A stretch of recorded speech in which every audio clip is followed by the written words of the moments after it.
Mesdames et messieurs, bonjour et bienvenue dans cet espace du lien sécurité civile et population au travers de ce magazine éponyme. À la présentation, les brigadiers chefs Donald Ouramba et Reine Ewoundou. Bonjour chef Ewoundou. Bonjour chef Ouramba. Au menu de ce nouveau numéro, les sujets portant sur l'actualité, la formation, la sensibilisation, la prévention ainsi que les nouvelles de l'étranger.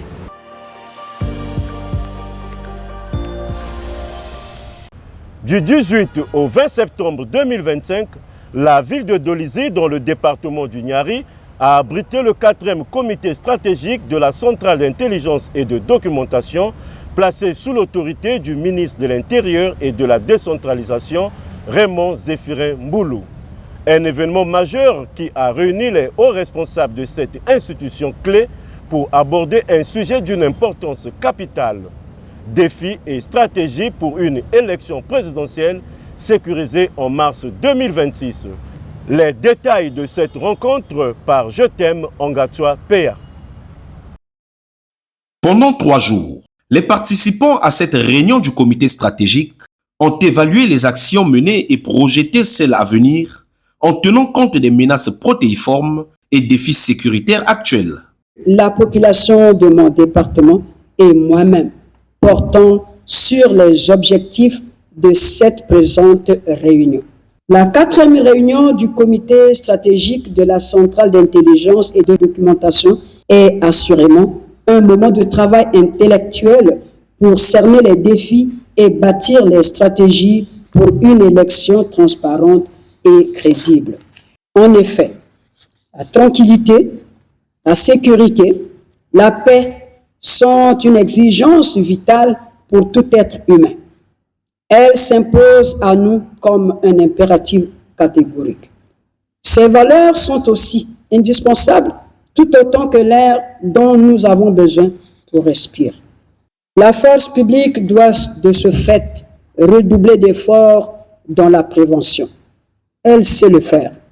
Ces assises ont ainsi permis de cerner les enjeux du moment et de construire des stratégies en vue d'un dispositif sécuritaire robuste, indispensable à la tenue d'une élection présidentielle libre, transparente et crédible, prévue pour mars 2026. Après la localité historique de Ngabé dans le département du Poul en 2022 et en 2023 et Ouesso dans le département de la Sanga l'an dernier, le comité stratégique de la centrale d'intelligence et de documentation a porté son choix sous Dolisie dans le département du Niari. Ce 4e comité stratégique de la centrale d'intelligence et de documentation, qui se tient au lendemain de la célébration du 65e anniversaire de notre indépendance, a lieu dans un contexte particulier, marqué par les faits suivants.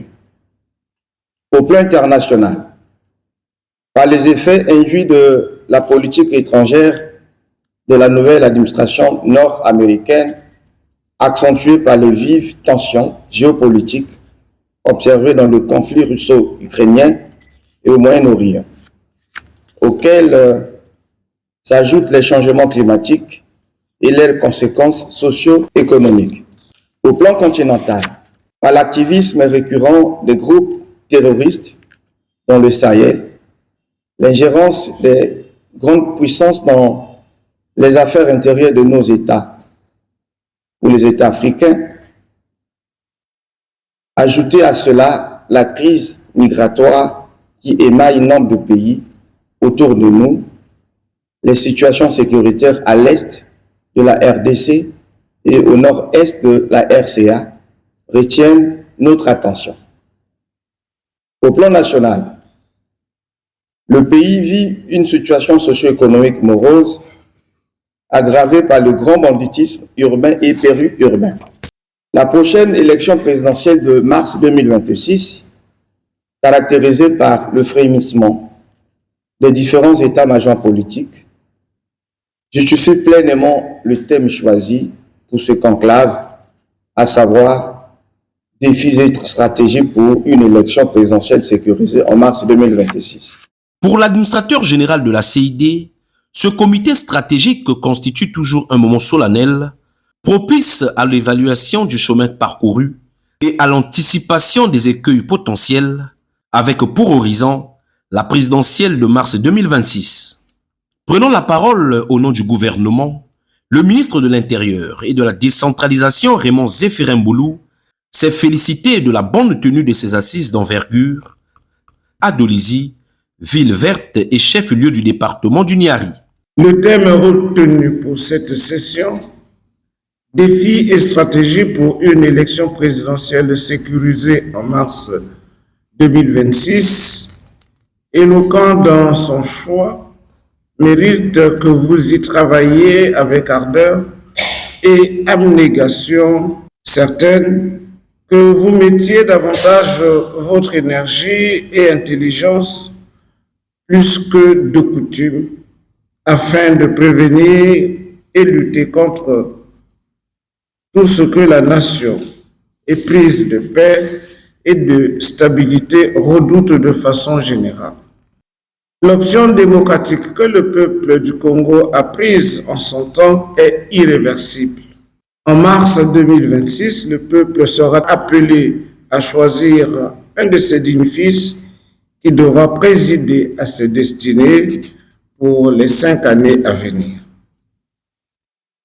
Comme à côté de chaque rose traînent des épines, à côté du choix du peuple apparaissent les tribulations, des invectives, des complots, des tentatives de déstabilisation. Il s'agit d'épines qui pourraient apparaître de façon anecdotique, comme des moments de fracture du peuple dont la nation devrait se passer. C'est un appel à une lutte, la lutte pour la paix, le combat pour l'unité nationale. Voilà un autre défi commun.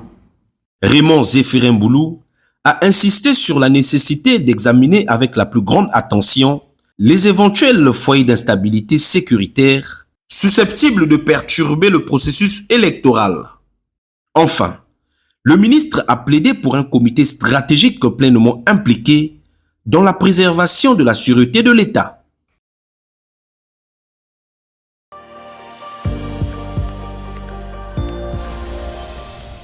Mardi 23 septembre 2025, l'alerte maximale était de mise à l'aéroport international Maya Maya à Brazzaville. Le personnel de la plateforme aéroportuaire et ses partenaires, y compris l'antenne médicale de la sécurité civile, ont pris part à une session déterminante de sensibilisation sur les mesures barrières visant à prévenir la propagation de l'épidémie d'Ebola. Georgelin Massamba nous livre les coulisses de cette initiative qui repose sur l'engagement du gouvernement et l'expertise de l'Organisation mondiale de la santé.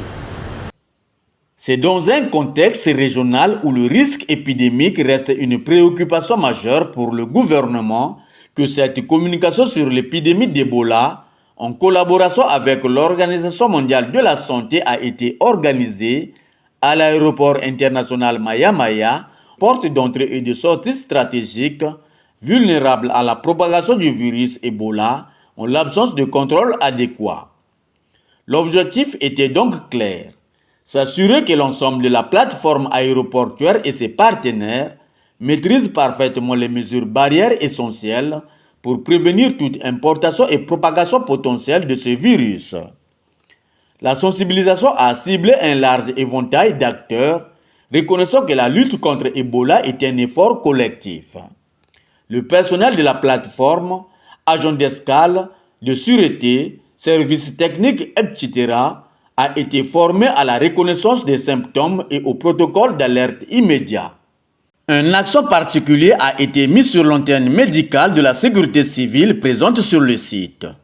Les équipes médicales et paramédicales ont bénéficié d'une remise à niveau pointu sur les procédures de prise en charge d'un cas suspect, allant de l'équipement de protection individuelle EPI au processus d'isolement sécurisé conformément aux normes internationales de l'OMS.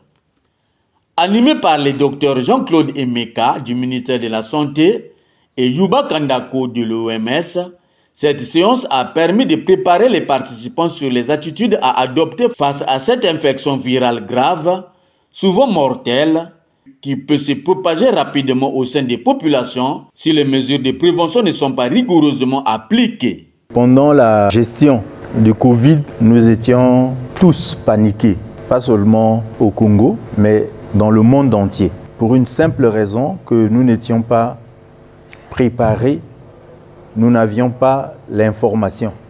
Et la riposte a été dans tous les sens. Nous avons pris des mesures qui étaient quelquefois inappropriées. Il y a eu la stigmatisation de la maladie. Beaucoup de gens ont été enterrés de manière indigne. Jusqu'aujourd'hui, je crois qu'il y a des familles qui n'ont pas fait le deuil. Et on avait assimilé les malades, les décès de Covid là, pratiquement à Ebola. Donc, comme c'est presque récurrent en RDC, ils sont à leur 16e épidémie et nous sommes le voisin immédiat avec plus de 1000 km de frontières, un mouvement intense de nos communautés, depuis le nord jusqu'à Pointe-Noire. Il est nécessaire que nous ayons l'information sur cette maladie.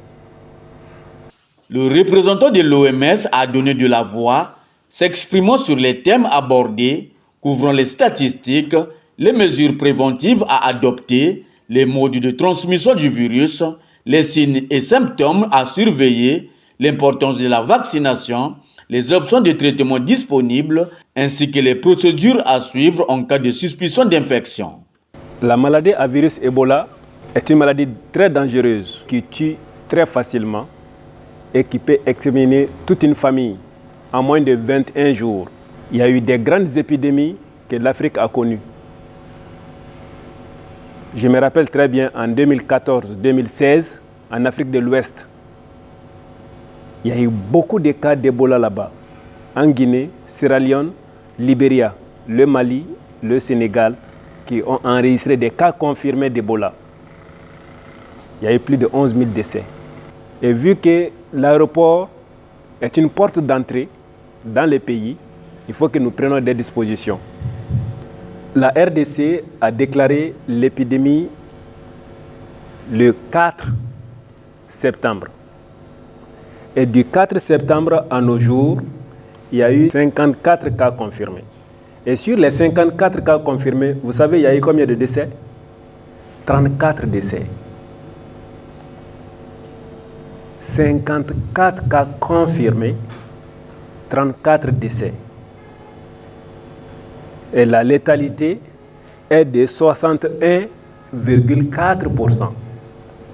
C'est-à-dire, sur chaque 100 malades, il y a 61 personnes qui décèdent de la maladie. Étant donné qu'il y a des moyens préventifs, c'est de respecter les mesures barrières. Les partenaires et le gouvernement de l'autre côté se sont mis ensemble et ils ont anticipé certaines actions, telles que la vaccination. Il y a la vaccination préventive, ils ont entamé ça. La sensibilisation, et pour que ceux qui sont malades, qui viennent dans les formations sanitaires. Avant, il n'y avait pas de traitement contre Ebola. Et au jour d'aujourd'hui, il y a un vaccin et il y a les traitements pour cette maladie. Et c'est vrai, pour le moment, le Congo est là à se battre pour avoir le vaccin, voir comment vacciner son personnel de santé et voir comment vacciner les personnels qui se trouvent dans les points d'entrée, parce que ce sont les premières personnes exposées. Et si toutefois les passagers viennent dans notre pays, notre rôle c'est quoi? C'est de vérifier. La première des choses, est-ce que ces personnes-là viennent d'une zone en épidémie? Et si les personnes viennent d'une zone en épidémie, de notre côté, on doit se rassurer que ces personnes ne présentent pas des symptômes de la maladie à virus Ebola. Et vous connaissez bien ces symptômes. Les symptômes de la maladie à virus Ebola sont similaires aux symptômes du paludisme, est similaire aux symptômes de la fièvre typhoïde. ainsi de suite. Et dès que les étrangers viennent chez nous, il faut qu'on contrôle la première des choses, la température. Et si la personne a une température supérieure à la normale, ça doit nous tiquer. Et vous voyez ces kakimonos, on a mis le numéro 118, la sécurité civile, et qui est informé aussi de la situation dès qu'on a un cas suspect pour qu'on puisse rapidement circonscrire l'épidémie. Afin d'amplifier l'impact de cette campagne de sensibilisation, des supports visuels percutants, kakemono et des dépliants informatifs ont été remis aux participants. Des outils qui visent à ancrer les messages de prévention, à encourager les diffusions à grande échelle et à soutenir les efforts de sensibilisation sur le long terme. Après l'aéroport international Maya Maya, le but et le port de Yoro à Brazzaville, la campagne prendra son envol vers l'aéroport international Agostino Neto de Pointe-Noire.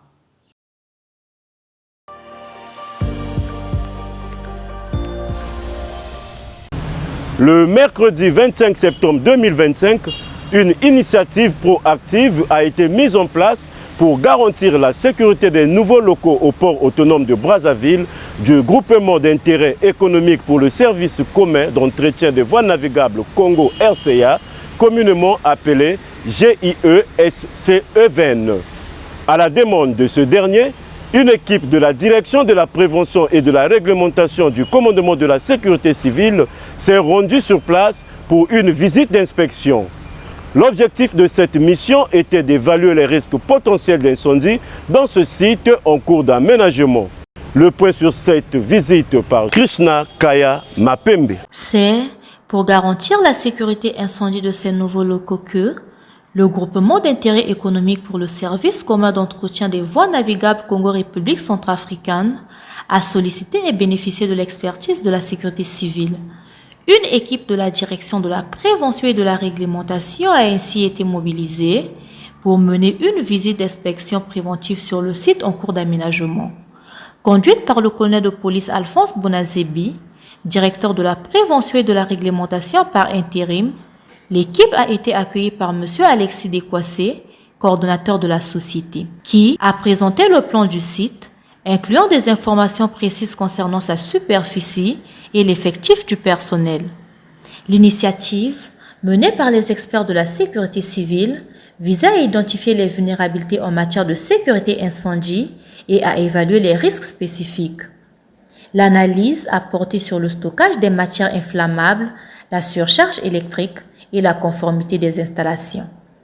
L'équipe a également évalué l'accessibilité des dispositifs de sécurité, extincteurs, robinets d'incendie armés, issus de secours, alarmes, éclairage et formulé des recommandations pour optimiser la protection des personnes, des biens et de l'environnement.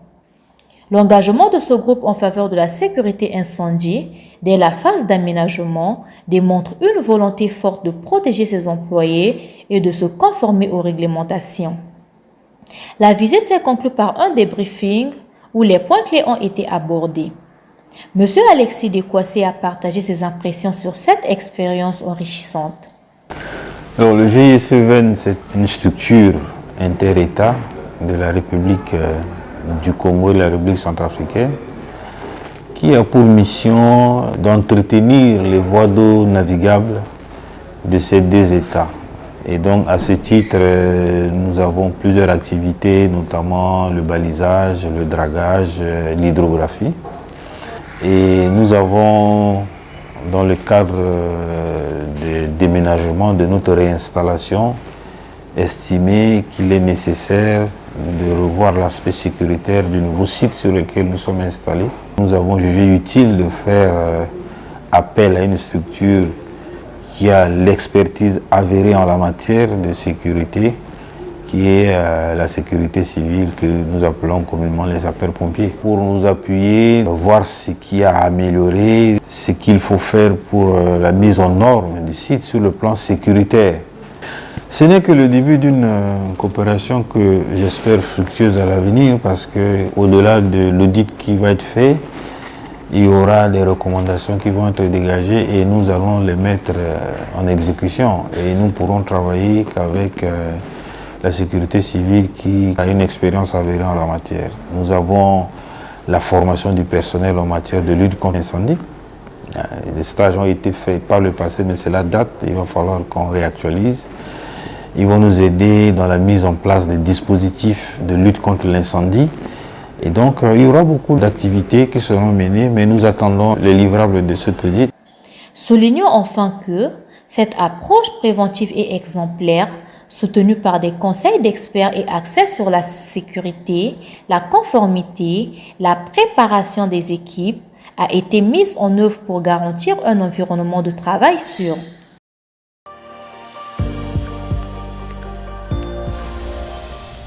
Un bruit de sirène qui glace le sang, des flammes qui menacent et l'arrivée tant attendue des sapeurs-pompiers, mais au lieu du soulagement, c'est parfois l'incompréhension qui domine.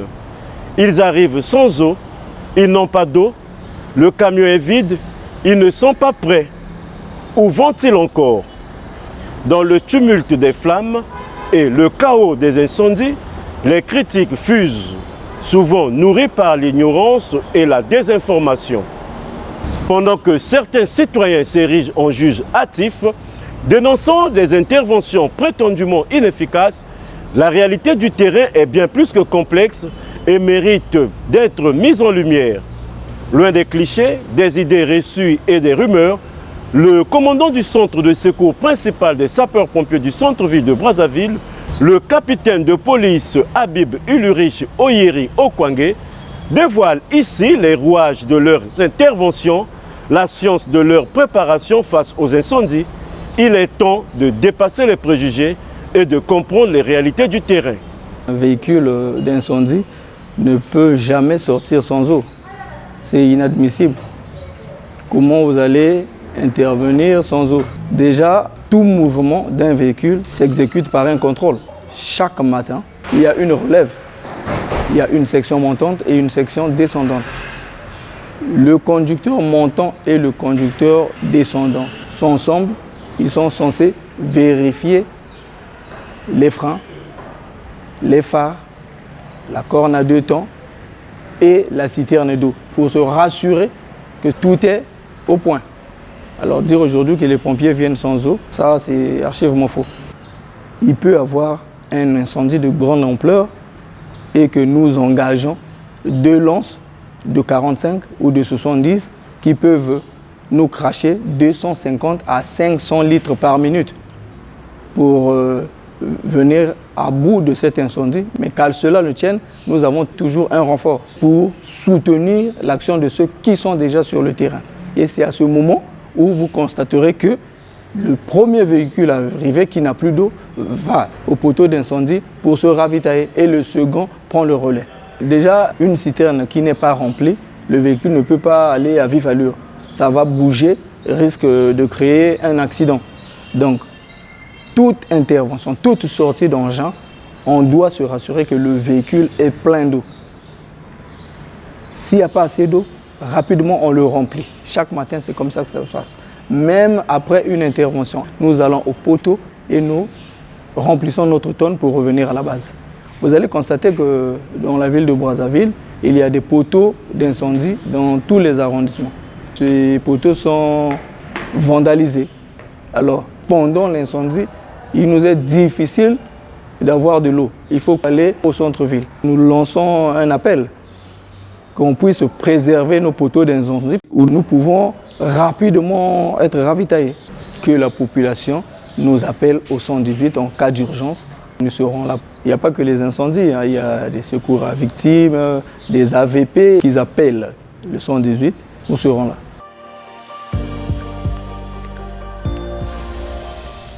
Deux phénomènes majeurs de catastrophes naturelles ont captivé notre attention ces derniers temps que nous voulons partager avec vous. Tout d'abord, un super typhon dévastateur, autrement dit tourbillon de vent violent accompagné de fortes précipitations, déferlé sur le continent asiatique, ensuite de fortes inondations dans la ville de Marseille, située au sud-est de la France.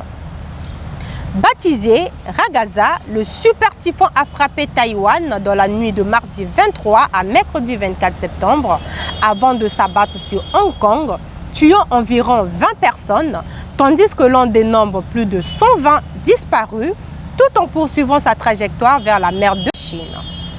Les images qui vont suivre sont autant impressionnantes que terrifiantes. Cet hôtel ne résiste pas à la force des vagues. Elle s'engouffre dans la réception. Un employé est emporté par le courant.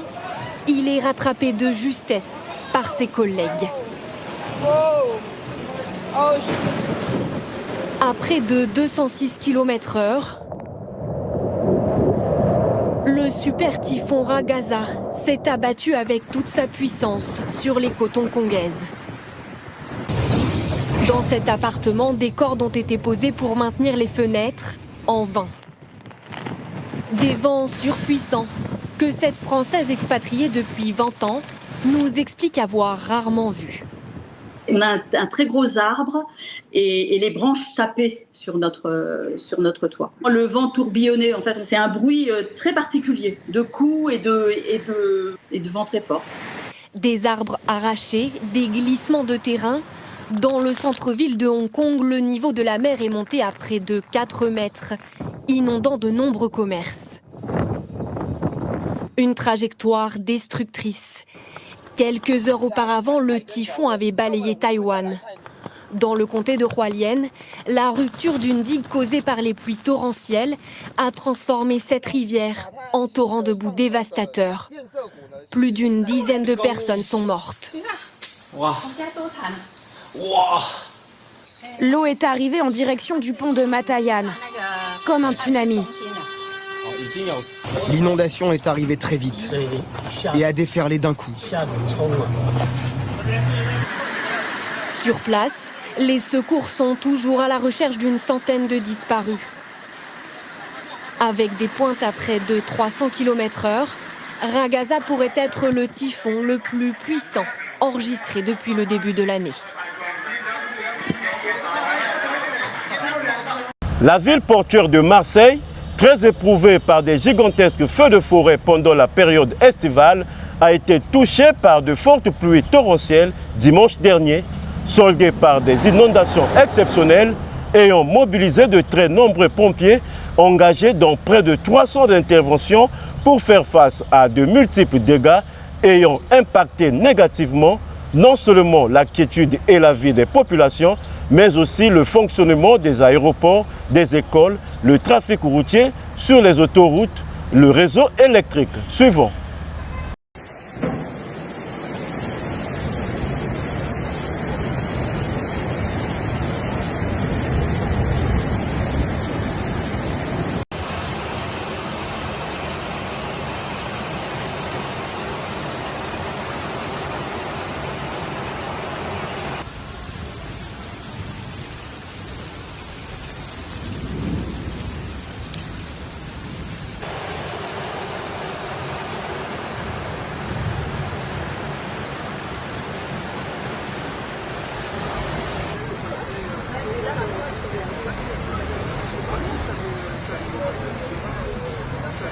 Les rues sont méconnaissables.